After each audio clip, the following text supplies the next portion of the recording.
আজকে যে ঘটনাটা দেখলাম আব্দুল হাই কানুর গলায়, আসলে বাংলাদেশের গলাতেই এরকম একটা জুতা ঝুলছে ৫ তারিখের পর থেকে, আমার যেটা মনে হচ্ছে।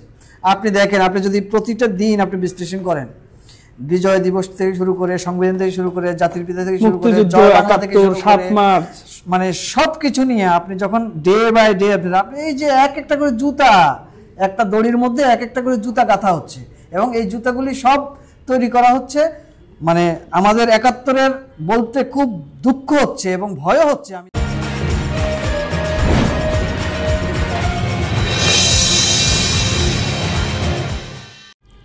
News and views by Nuruzzaman বাবুর পক্ষ থেকে আপনাদের সবাইকে শুভেচ্ছা। যদিও আজকে শুভেচ্ছা জানানোটা আসলে সমীচীন হচ্ছে কিনা জানি না, মানে বাংলাদেশে এই বাংলাদেশ সৃষ্টি হতে যাদের অবদান, যারা নিজের জীবন বাজি রেখে যুদ্ধ করেছিলেন, সেই মুক্তিযোদ্ধাদের উপর যে ধরনের অত্যাচার, অপমান, অপদস্থ করা হচ্ছে, এই বাংলাদেশ আমরা চেয়েছিলাম কিনা? এমন বাংলাদেশ আমাদের দেখতে হবে যে একজন মুক্তিযোদ্ধার গলায় জুতার মালা দিয়ে তাকে অপদস্থ করা হচ্ছে, সেটা আবার জাস্টিফাই করার জন্য একদল লোক উঠে পড়ে লেগেছে। এই বাংলাদেশ আমরা চেয়েছিলাম কিনা আমরা আজকে আলোচনা করব সেই প্রসঙ্গটি নিয়েই। এবং সঙ্গে আপনারা সকলেই জানেন যে শেখ হাসিনাকে ফিরিয়ে আনার জন্য পররাষ্ট্র মন্ত্রণালয় ভারতকে একটা অনুরোধ জানিয়েছে। সেটি আসলে কতটা কার্যকর হবে, এবং রাহাত ফতেহ আলী খানকে নিয়ে কনসার্ট হচ্ছে, ভারতের আধিপত্যকে ইগনোর করে পাকিস্তানের আধিপত্য কি ডেকে আনা হচ্ছে কিনা, সেই বিষয়টা নিয়ে আলোচনা করব। যথারীতি বাঁকা চোখের এই পর্বে আমাদের সঙ্গে উপস্থিত রয়েছেন সিনিয়র সাংবাদিক মাহমুদ মঞ্জুর। মঞ্জুর ভাই, আপনাকে স্বাগতম। ৩টা প্রসঙ্গ নিয়ে আমরা আজকে আলোচনা করব, বিস্তারিত আলোচনায় যাব। তবে বিস্তারিত আলোচনায় যাওয়ার আগে আপনাদের সকলের কাছে request, please news and views by Nuruzzaman Labu আমাদের একটি ইউটিউব চ্যানেল। আমাদের আলোচনা বিশ্লেষণ যদি আপনাদের ভালো লাগে তাহলে বিনয়ের সঙ্গে রিকোয়েস্ট যে একটা সাবস্ক্রাইব করবেন, লাইক, কমেন্টস ও শেয়ার করতে পারেন। যদি ভিন্ন মত থাকে তবে কমেন্টস অপশনে জানাতে পারেন। মঞ্জুর ভাই, যেটি বলছিলাম যে এই দৃশ্য আমাদের দেখতে হলো যে এই বাংলাদেশ, যে বাংলাদেশে আমরা এখন বসবাস করছি, দুবেলা দুমুঠো খাচ্ছি দাচ্ছি, সেই বাংলাদেশ সৃষ্টির পেছনে যারা নিজের জীবন বাজি রেখে যুদ্ধ করেছেন, সেই বীর মুক্তিযোদ্ধাদের প্রতি এই যে অসম্মান, মানে জুতার গলা মালাই দিয়ে তাকে ঘোরানো হচ্ছে, এবং কারা করেছে নিশ্চয়ই গণমাধ্যমে দেখেছেন, জামায়াতের নেতাকর্মীরা। জামায়াত যদিও সেটা অস্বীকার করেছে, কিন্তু এটা কি জামায়াতের প্রতিশোধ? মানে ৭১-এ তো তারা, জামায়াত ইসলামী তো এই দেশ চায়নি। আজকে তারা কিন্তু বীর দর্পে চলাফেরা করছে, রাজনীতি করছে। আমরা আগেও বলেছি, সংসদে গিয়েছে, জাতীয় পতাকা ব্যবহার করছে, স্বাধীনতা নিয়ে আলোচনা করছে, বিজয় দিবস নিয়ে আলোচনা করছে। সেই জামায়াত এখন মুক্তিযোদ্ধাদের গলায় জুতার মালা দেওয়ার দুঃসাহস দেখাচ্ছে। এটা কেমন হয়ে গেল না? আসলে মানে বিষয়টা নিয়ে আসলে কি বলবো, বা কিভাবে কি শুরু করব, বা কিভাবে ক্ষোভটা প্রকাশ করব, মানে সেইটার ভাষা খুঁজে পাচ্ছি না আমি। এবং মানে মানুষ আছে না, মানুষ মানে যখন অকুল পাথারে পড়ে যায় তখন আসলে মানুষ বেকুবের মতো হাসে। আমারও এরকম মানে হাসি আসতেছে, আর কি বলবো, আমি কিছু তো বলার নাই। মানে এই ভিডিওটা যখন যতবার দেখি, দেখতে তো চাই না, কিন্তু চোখের সামনে চলে আসে সোশ্যাল মিডিয়া যখন আমরা ঘাঁটতে থাকি। কি নির্মম ভয়ঙ্কর একটা দৃশ্য, এটা ভাবাই। ধরেন, আমি ধরে নিলাম উনি মুক্তিযুদ্ধ না, আমি হয়তো ধরে নিলাম উনি মানে মুক্তিযুদ্ধে, মহান মুক্তিযুদ্ধের সময় উনি বিরোধিতাও করেছেন, ধরে নিলাম উনি রাজাকার দল সদস্য। তাও কি বাংলাদেশের এরকম একজন মানুষকে এইভাবে অপমান, অপদস্থ এই বয়সে একজন মানুষকে করতে পারি আমরা? এবং সেটা একই এলাকার লোকজন। আমি জানি না, হয়তোবা যেই দুবাই প্রবাসী একজনের নাম এসছে, আরও যাদের নাম এসছে, তারা তো একই গ্রামের লোক, এটা বাইরে থেকেও আসেনি। এই লোকগুলি কিন্তু একই মাটি থেকে, একই গ্রামে, একই সমাজে থেকে বেড়ে ওঠা লোক।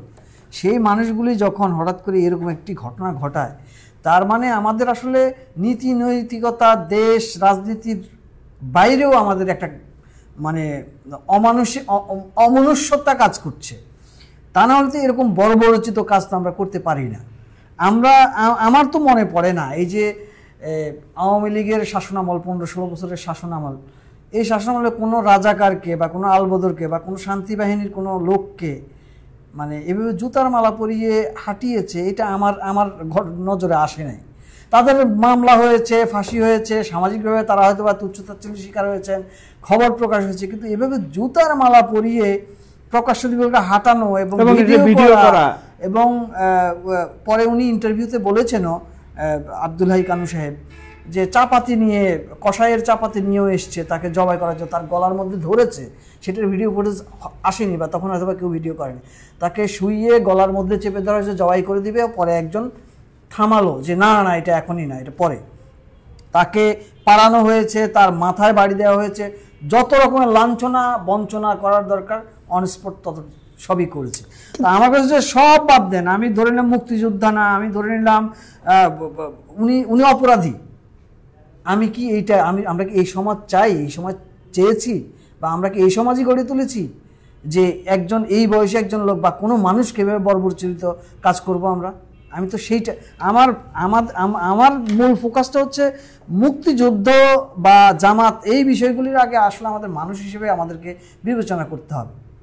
না কিন্তু দেখেন, মানে সেইটা তো অবশ্যই সবার উপরে মানুষ সত্য, কিন্তু তারপরে তো তিনি এই দেশ সৃষ্টির পেছনে তার বিশাল অবদান আছে। এই অবদান তো আপনি চাইলে অস্বীকার করতে পারবেন না। এই ক্ষেত্রে অনেকে একটু জাস্টিফাই করতে চাইছে এইভাবে যে এটা তো আসলে মুক্তিযোদ্ধা না, উনি আওয়ামী লীগের রাজনীতি করতেন, ওনার ছেলে আওয়ামী লীগের রাজনীতি করতে অনেক দুঃশাসন চালিয়েছেন, অনেক অত্যাচার করেছেন, সেই ক্ষোভ থেকে এইভাবে জাস্টিফাই করার চেষ্টা করছেন। না, এটা কি কোনোভাবে জাস্টিফাই করার মতো? সেটাই আমি বললাম, সেই কারণে আমি বললাম আমি ধরে নিলাম উনি শান্তি বাহিনীর সরাসরি অ্যাক্টিভ সদস্য ছিলেন, তাও কি আমি ওনাকে এভাবে করতে পারি কিনা, একটা মানুষকে এভাবে অপমানগ্রস্ত করতে পারি কিনা? পারি না তো। তাইলে এটা হচ্ছে কেন? এবং হওয়ার পরে যখন এই ইস্যুগুলি আসে যে উনি আওয়ামী লীগ করতেন বলে এরকম, উনি আওয়ামী লীগ করছেন বলে কি ওনাকে আপনি এভাবে জুতার মালা গলায় দিবেন? এদেশে কি আইন, আদালত, পুলিশ, সরকার, সমাজ কিচ্ছু নাই, সব ভেঙে পড়েছে? তাই তো মনে হচ্ছে সব ভেঙে পড়েছে। কোন রকম কোনো অ্যাকশন এখন পর্যন্ত গ্রেপ্তার হয়নি আমি শুনেছি। তো প্রকাশ্য দিবালোকে এরকম একটা ঘটনা ঘটলো, এইটা নিয়ে প্রধান উপদেষ্টার যে প্রেস উইং তারা একটা বার্তা দিয়েছে, তারা নিন্দা জানিয়েছে, খবর নিয়েছে। কিন্তু আমি একটা জিনিস বলতে চাই, সেইখানে কিন্তু যে প্রেস উইং থেকেও যে বার্তা দেওয়া হয়েছে, সেখানে কিন্তু উল্লেখ করা হচ্ছে তার বিরুদ্ধে 9টি মামলা রয়েছে, মানে পরোক্ষভাবে জাস্টিফাই করার একটা প্রচেষ্টা আর কি। তার বিরুদ্ধে হত্যা সহ 9টি মামলা রয়েছে। এই 5 আগস্টের পরে যত মামলা হয়েছে এর তো 80 থেকে 90% মামলা আপনার বানানো মামলা, বানোয়াট মামলা, এবং যাকে তাকে বানিয়ে, এটা পুলিশেরই কথা। মামলা হচ্ছে, আরেকদিকে আপনি চিহ্নিত আসামি, মামলার আসামিগুলিকে আপনি পার করে দিচ্ছেন, বাইরে পার করে দিয়েছেন। এবং আপনি যে বললেন আব্দুল হাই কান্নুর ঘটনা তো আজকে প্রথম ঘটে নাই। এই 5ই আগস্টের পর থেকে বাংলাদেশের স্কুল কলেজ যেই ঘটনা, টিচারদের নিয়ে যে ঘটনাগুলি ঘটেছে, টিচারদেরকে যেভাবে চপেটাঘাত করা হয়েছে, প্রতিটা স্কুলে গিয়ে, কলেজে গিয়ে, ইউনিভার্সিটিতে গিয়ে যেভাবে মানে লাইভ করে যেভাবে করা হয়েছে, যে আমরা কি সেগুলির কোনো প্রতিকার বা সেগুলির কোনো প্রতিবাদ সরকারের পক্ষ থেকে পেয়েছি না সুশীল সমাজ থেকে পেয়েছি? সবাই নির্বিকার, সবাই নির্বোধের মতো তাকিয়ে আছে। এবং আমাদের জাতির দুর্ভাগ্য সম্ভবত এই জায়গায় আমাদের অনেকেই বলার চেষ্টা করে যে ফ্যাসিস্ট সরকারের আমলে গণমাধ্যম বা মানুষ কথা বলতে পারে নাই, গণমাধ্যম দালালি করতে বাধ্য হয়েছে, তাই না? এইটা জাস্টিফাই করার চেষ্টা করছে যে সরকার মানে সবার গলা টিপে ধরছে। ভাই, আমাদের জাতিগতভাবে যে সমস্যা, এই যে এই সরকারের আমলে 8ই আগস্টের পর থেকে যে সরকারটা চালু হয়েছে, এই সরকারের কি একটা ভুল হয় না, একটা কিছু ভুল হয় নাই, একটা কিছু অন্যায় করে নাই, বা মানুষের পছন্দ হয় না এমন কোনো কাজ করে নাই? অসংখ্য ঘটনা ঘটিয়েছে, অসংখ্য কাজ করেছে, মানুষ মারা গিয়েছে, নির্যাতিত হয়েছে, নিগৃহীত হয়েছে। এই সরকার, এই আমাদের গণমাধ্যম বলেন, আমাদের সুশীল সমাজ বলেন, কেউ স্পষ্ট কণ্ঠে কোনো প্রতিবাদ করেছে? করে নাই তো। আমরা তো একটা সেলফ সেন্সর জাতি, এবং আমি কি বলবো, একটা একটা একটা কি বলবো, একটা নির্বিকার, একদম মানে নির্বিকার না, একটা সুবিধাভোগী জাতিতে পরিণত হয়েছি আমরা। আমরা মনে করি যে এই সরকার ক্ষমতা আছে, এই সরকারের বিরুদ্ধে আমরা কিছু বলবো না। সরকার কিন্তু বলে নাই যে মিস্টার নুরুজ্জামান বাবু আপনি আমার বিরুদ্ধে কথা বলেন না। ধরে নিলাম যে ওনারা রাগ করবেন, তো রাগ করা পর্যন্ত আপনি কথা বলেন না ভাই, আপনার বিরুদ্ধে একটা ব্যবস্থা কথা বলেন না। আমরা তো কথাই বলি না। এইটা হলো আমাদের জাতির দুর্ভাগ্য। এইটা আসলে এত আর কি। আপনি দেখেন আব্দুল্লাহ কানু সম্পর্কে জাস্টিফাই করার অসংখ্য লোক আপনি ফেসবুকে পাবেন, কিন্তু এইটার প্রতিবাদ করা খুব বেশি লোক নাই। মানে আছে, মানে কোনো রকম ঘুরিয়ে পেঁচিয়ে এদিক সেদিক মিলে, কিন্তু যে জোরালোভাবে সামাজিকভাবে রাষ্ট্রীয়ভাবে সুশীল সমাজের পক্ষ থেকে বা গণমাধ্যমের পক্ষ থেকে যেভাবে ফোর্সটা দেওয়া উচিত ছিল যে এই ধরনের ঘটনা ঘটা বাঞ্ছনীয় নয়। এই দৃশ্য আসলে, এই দৃশ্য দেখার পরে আমি গত রাতে দেখেছি, এবং এই দৃশ্য দেখার পরে আসলে মানে মনে হয়েছে যে এই বাংলাদেশে কেন এখনো মানে কিভাবে এইটা সম্ভব আর কি, এই বাংলাদেশে আমাদের এই দৃশ্য দেখতে হচ্ছে। এর আগে আপনার নিশ্চয়ই মনে আছে যে বরগুনায় একজন মুক্তিযোদ্ধাকে বিএনপি নেতার একজন ছেলে মানে গালে চড় মারছে। যদি সেই ঘটনার যদি ওই সেই যে চড় মারছে সেই তরুণকে যদি গ্রেফতার করা হতো, আইনের আওতায় আনা হতো। শতাধিক ঘটনা ঘটেছে গত আগস্ট থেকে এই সরকারের চোখের সামনে দিয়ে, এবং এই সরকার প্রত্যক্ষভাবে হাততালি দিয়েছে এই ঘটনাগুলিতে।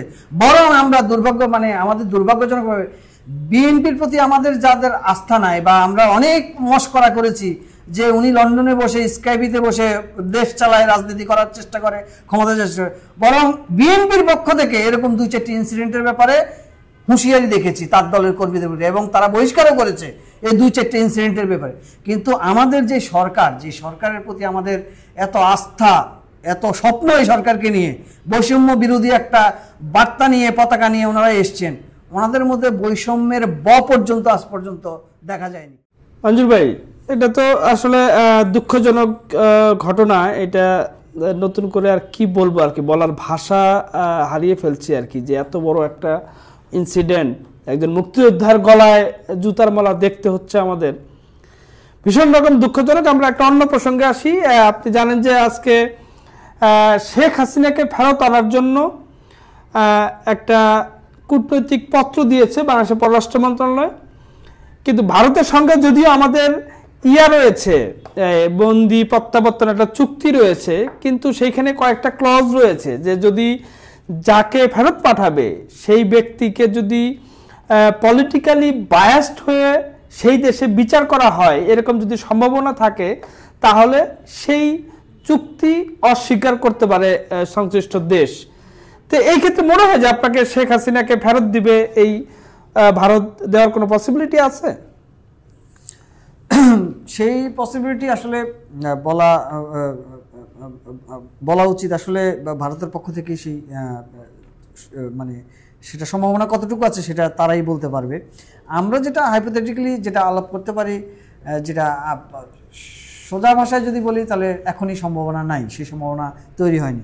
এবং এর মধ্যে আজকেই ভারতীয় পররাষ্ট্র মন্ত্রণালয় থেকে একটা এই ব্যাপারে একটা কমেন্টও করেছে যে আমরা পেয়েছি, প্রাপ্তি স্বীকার করেছে, একটা নোট পেয়েছে, কিন্তু এই ব্যাপারে তারা এখনই কোনো মন্তব্য করবে না।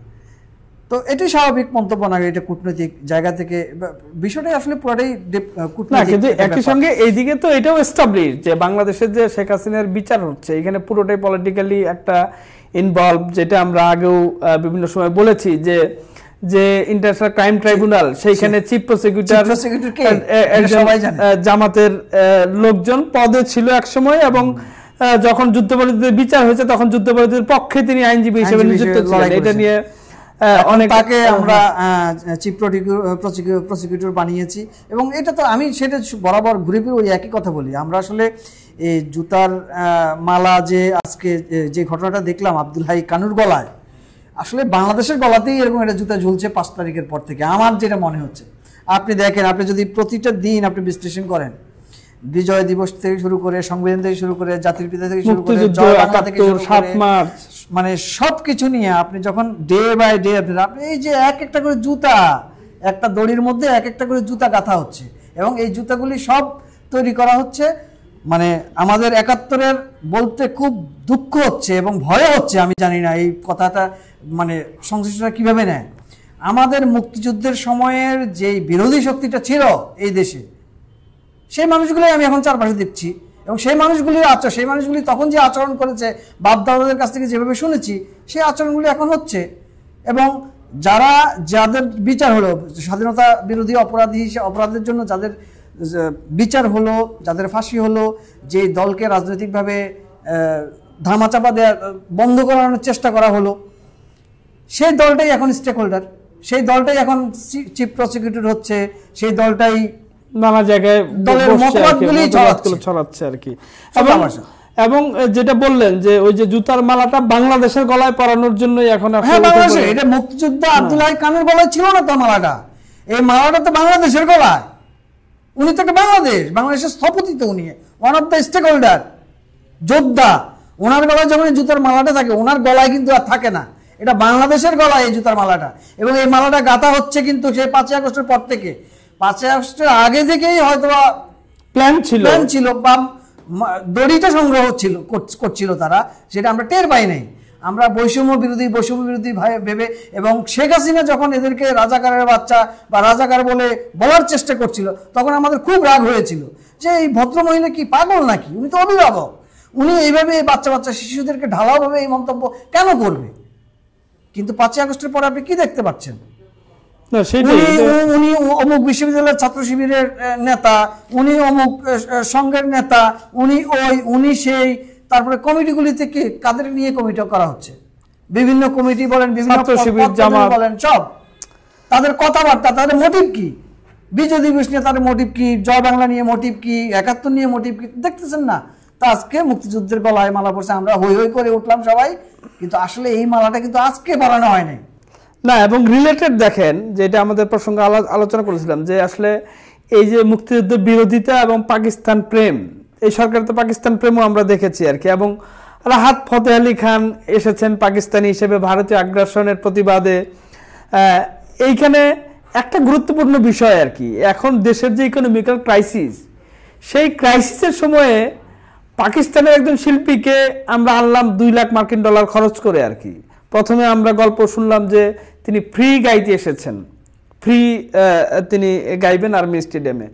পরে শুনি যে তিনি আসলে বিসিবিতে আরেকটা প্রোগ্রামের জন্য তিনি $2,00,000 নিচ্ছেন। মানে এইটা কি গল্প আমরা শুনলাম, পাকিস্তান প্রেম। এই যে আপনি যে $2,00,000 বললেন, মানে এই প্রসঙ্গ কেন আনলেন? কারণ আমরা তো শুনি যে এলসি খোলা যাচ্ছে না, কি ক্রাইসিস, ডলার সংকট, মানুষ পণ্য আমদানি করতে পারতেছে না, ব্যবসা বাণিজ্য চালাতে পারতেছে না, কমে যাচ্ছে, ডলার, আপনি বিদেশ ঘুরতে যাবেন, ডলার ভাঙতি করতে পারতেছে না, ডলারের উচ্চ গতি, দাম বেড়েই চলেছে ডলারের দাম। সেই জায়গা থেকে ওই যে এলসি খোলার কথা বলতেছে, আমদানি রপ্তানি, তখন সেই মালগুলি যখন দেশে আসবে, তখন তো আমাদের মানুষ স্বস্তিতে থাকবে, আমাদের মানুষ পেঁয়াজ রসুন আদা কম দামে কিনতে পারবে, আমাদের মানুষের শিল্প কলকারখানা চালু থাকবে, প্রোডাক্টের খরচ কম পড়বে, হ্যাঁ, সেগুলি তো মানুষের উপকার হবে। কিন্তু সেই উপকারটা বন্ধ করে আমরা কি করলাম? আমরা রাহাত ফতেহ আলী খানরা আনলাম। কেন আনলাম? কারণ আমাদের এটা কি ওই সূত্র নাকি পাকিস্তান সূত্র? দেখেন না তো, আমি যে বললাম ওই দড়িটা, এই জুতার মালাটা কিন্তু আজকে থেকে গাঁথা হচ্ছে না, আজকে গাঁথা হয় নাই, ওই বৈষম্য আন্দোলন থেকে এই মালাটা গাঁথা হচ্ছিল।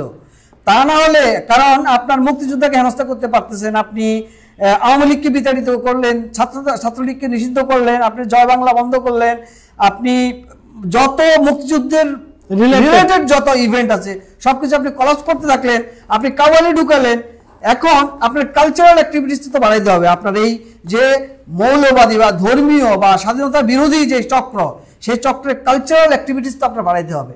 আপনি না, কিন্তু আপনার দেশে কাওয়ালি সংস্কৃতি বাড়াইতে হবে। না, কিন্তু আপনার তো দেশীয় যে সংস্কৃতি, এই যে ধরেন এই আর্মি স্টেডিয়ামে কিন্তু একটা ফোক ফেস্ট হওয়ার কথা ছিল, যেটা অনেক সময় হয়েছে, সেটা বন্ধ ছিল আওয়ামী লীগ আমলে, ইয়ার কারণে, এই ডলার ক্রাইসিস টাইসিস এইসব মিলে, আর হচ্ছে সিকিউরিটি রিজনে এই সরকার মিলে অনুমোদনও দিয়েছে।